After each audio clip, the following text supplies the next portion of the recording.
Alice in Wonderland. Chapter 1.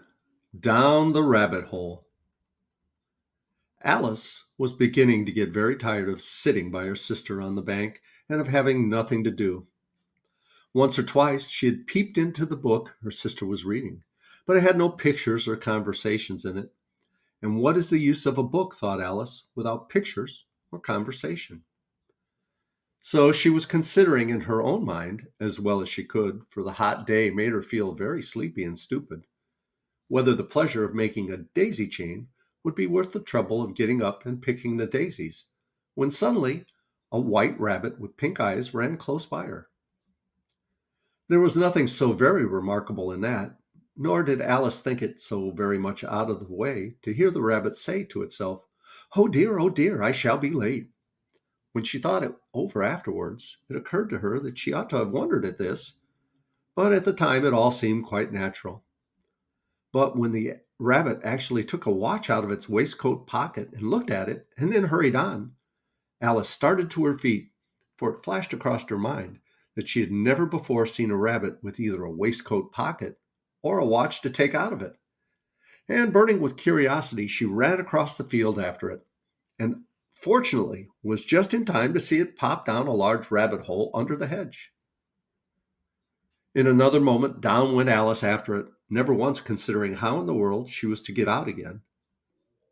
The rabbit hole went straight on like a tunnel for some way, and then dipped suddenly down, so suddenly that Alice had not a moment to think about stopping herself before she found herself falling down a very deep well. Either the well was very deep, or she fell very slowly, for she had plenty of time as she went down to look about her and to wonder what was going to happen next.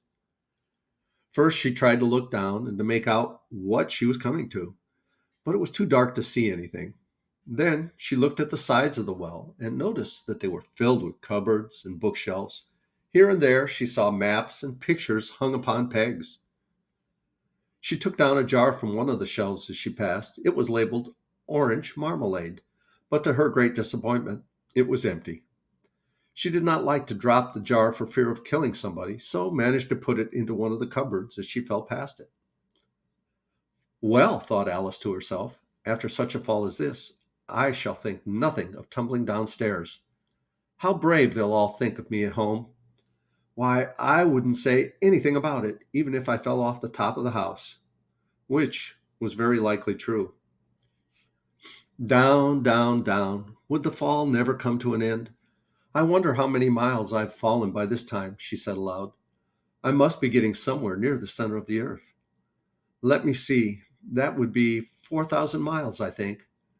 For you see, Alice had learnt several things of this sort in her lessons in the schoolroom, and though this was not a very good opportunity for showing off her knowledge, as there was no one to listen to her, still it was a good practice to say it over.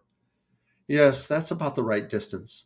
But then I wonder what latitude or longitude I've got to. Alice had no idea what latitude was, or longitude either, but thought they were nice, grand words to say. Presently, she began again. I wonder if I shall fall right through the earth. How funny it'll seem to come out among the people that walk with their heads downwards.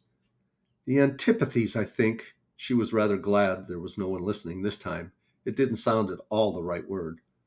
But I shall have to ask them what the name of the country is, you know.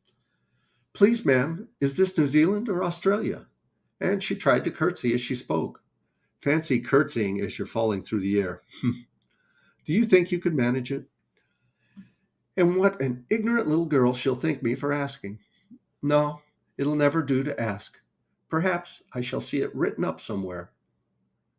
Down, down, down. There was nothing else to do, so Alice soon began talking again. Dinah will miss me very much tonight, I should think. Dinah was the cat. I hope they'll remember her saucer of milk at tea time. Dinah, my dear, I wish you were down here with me. There are no mice in the air, I'm afraid, but you might catch a bat. That's very like a mouse, you know. But do cats eat bats, I wonder?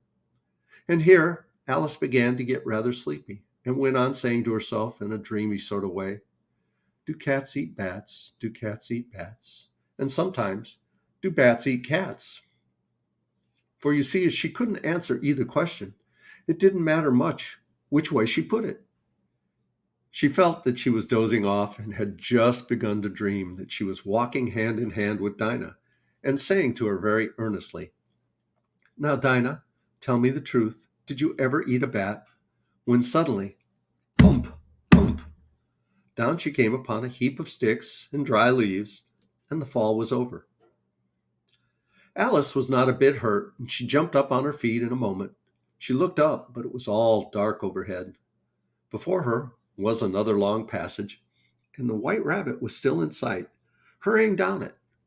There was not a moment to be lost. Away went Alice like the wind, and was just in time to hear it say as it turned a corner, "Oh, my ears and whiskers, how late it's getting!" She was close behind it when she turned the corner, but the rabbit was no longer to be seen. She found herself in a long, low hall, which was lit up by a row of lamps hanging from the roof. There were doors all around the hall, but they were all locked. And when Alice had been all the way down one side and up the other, trying every door, she walked sadly down the middle, wondering how she was ever to get out again. Suddenly, she came upon a little three-legged table, all made of solid glass. There was nothing on it except a tiny golden key, and Alice's first thought was that it might belong to one of the doors of the hall. But alas, either the locks were too large or the key was too small, but at any rate, it would not open any of them. However, on the second time around, she came upon a low curtain she had not noticed before, and behind it was a little door about 15 inches high. She tried the little golden key in the lock, and to her great delight, it fitted.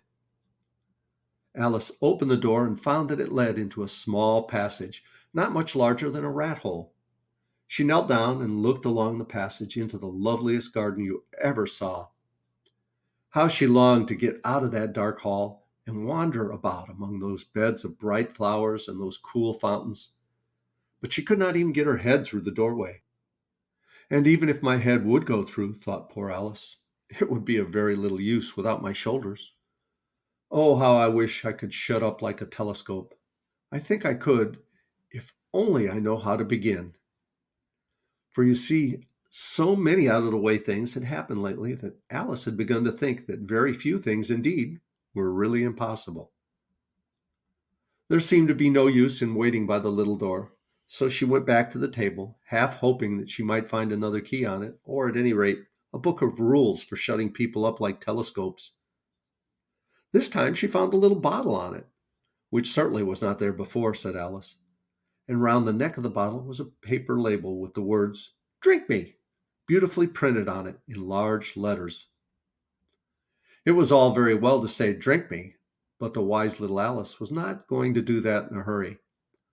"No, I'll look first," she said, "and see whether it's marked poison or not." For she had read several nice little histories about children who had got burnt and eaten up by wild beasts and other unpleasant things, all because they would not remember the simple rules their friends had taught them, such as that a red-hot poker will burn you if you hold it too long, and that if you cut your finger very deeply with a knife, it usually bleeds.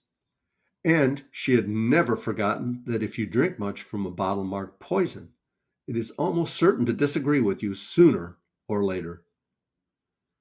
However, this bottle was not marked poison, so Alice ventured to taste it, and finding it very nice, it had in fact a sort of mixed flavor of cherry tart, custard, pineapple, roast turkey, toffee, and hot buttered toast. She very soon finished it off. "What a curious feeling," said Alice. "I must be shutting up like a telescope." And so it was indeed. She was now only 10 inches high, and her face brightened up at the thought that she was now the right size for going through the little door into that lovely garden. First, however, she waited for a few minutes to see if she was going to shrink any further. She felt a little nervous about this. "For it might end, you know," said Alice to herself, "in my going out altogether, like a candle. I wonder what I should be like then."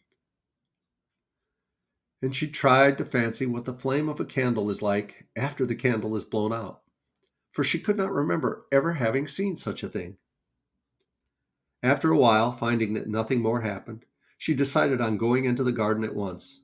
But alas for poor Alice, when she got to the door, she found she had forgotten the little golden key. And when she went back to the table for it, she found she could not possibly reach it. She could see it quite plainly through the glass, and she tried her best to climb up on the legs of the table, but it was too slippery. And when she had tired herself out with trying, the poor little thing sat down and cried. Come, there's no use in crying like that, said Alice to herself rather sharply. I advise you to leave off this minute. She generally gave herself very good advice, although she very seldom followed it. And sometimes she scolded herself so severely as to bring tears into her eyes. And once she remembered trying to box her own ears for having cheated herself in a game of croquet she was playing against herself. For this curious child was very fond of pretending to be two people. But it's no use now, thought poor Alice, to pretend to be two people. Why, there's hardly enough of me left to make one respectable person. Soon her eye fell on a little glass box that was lying under the table. She opened it and found in it a very small cake on which the words, "Eat me," were beautifully marked in currants. Well, I'll eat it, said Alice, and if it makes me grow larger, I can reach the key. And if it makes me grow smaller, I can creep under the door. So either way, I'll get into the garden, and I don't care which happens. She ate a little bit and said anxiously to herself, which way, holding her hand on top of her head to feel which way it was growing. And she was quite surprised to find that she remained the same size. To be sure, this generally happens when one eats cake, but Alice had got so much into the way of expecting nothing but out-of-the-way things to happen that it seemed quite dull and stupid for life to go on in the common way. So she set to work and very soon finished off the cake. And we'll read chapter 2 in the next video. Thanks so much for listening. I hope you're enjoying the story. Love you guys. As Tigger says, ta-ta for now.